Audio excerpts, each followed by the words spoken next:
सारे बच्चे आईएएस बनते हैं, जिनमें से बहुत अच्छा अनुपात उन बच्चों का है जो SC ST कैटेगरी से, OBC कैटेगरी से होते हैं। मैंने एक चीज देखी है, आपसे विशेष रूप से निवेदन कर रहा हूं।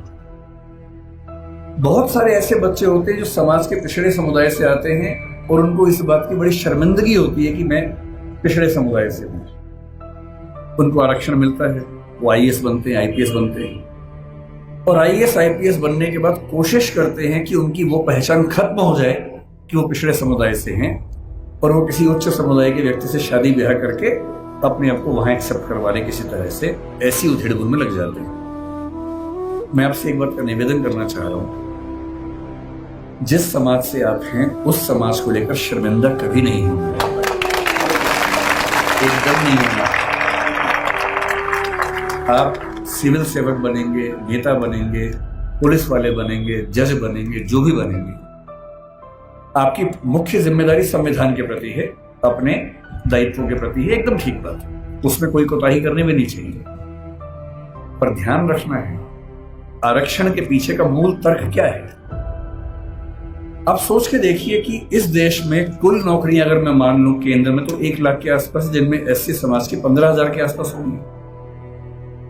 SC समाज की कुल आबादी अगर हम देखें, इस समय 16% से ऊपर आबादी है। अगर 150 करोड़ दिमाग में रखने या 140 करोड़ रखे तो 23 करोड़ के आसपास आबादी दलित समाज की या SC समाज की भारत में। 23 करोड़ में से अगर 15,000 लोग नौकरी पा लेंगे, क्या इससे दलित समाज की आर्थिक स्थिति बेहतर हो जाएगी? नहीं होगी, वो तो 15,000 की होगी। तो आरक्षण क्यों दिया जाता है? आरक्षण का उद्देश्य ये नहीं है कि लोग अमीर हो जाए, वो तो 15,000 होंगे।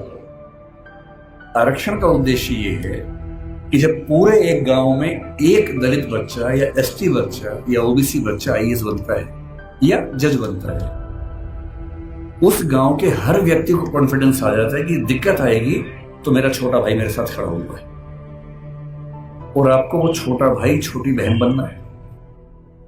जिस दिन आप सफल हो जीवन में, आपके समाज ने बहुत आहुति दी है आपकी सफलता में, और आप जिंदगी भर भी उनकी मदद करेंगे तो अपना उधार चुका नहीं पाएंगे। कोई ऐसा काम नहीं करना जो गैर कानूनी हो, जो असंवैधानिक हो, ऐसा नहीं करना है।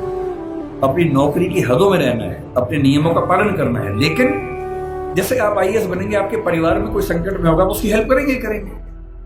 ठीक वैसे आपके समाज में कोई संकट में है, पुलिस यदि उसके साथ बदतमीजी कर रही है, गैर कानूनी कृत्य कर रही है, तो उस पुलिस को आप फोन करेंगे तो उसके साथ कुछ गलत नहीं होगा, ये आप पक्का कर सकते हैं।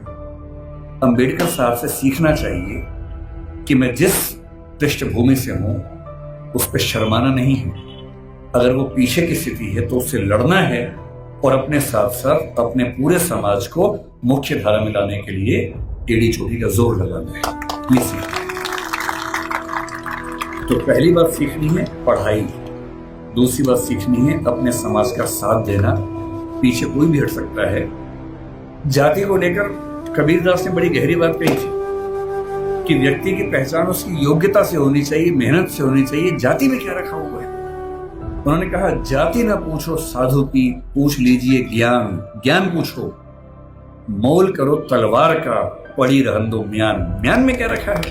तलवार की कीमत है। और यदि हम कहते हैं कि पिछड़े समाज के लोग पढ़ने में पीछे हैं, तो ऐसा क्या था कि एक बच्चे को मौका मिला और वो पूरी संविधान सभा में सबसे ज्यादा पढ़ा लिखा व्यक्ति बन गया?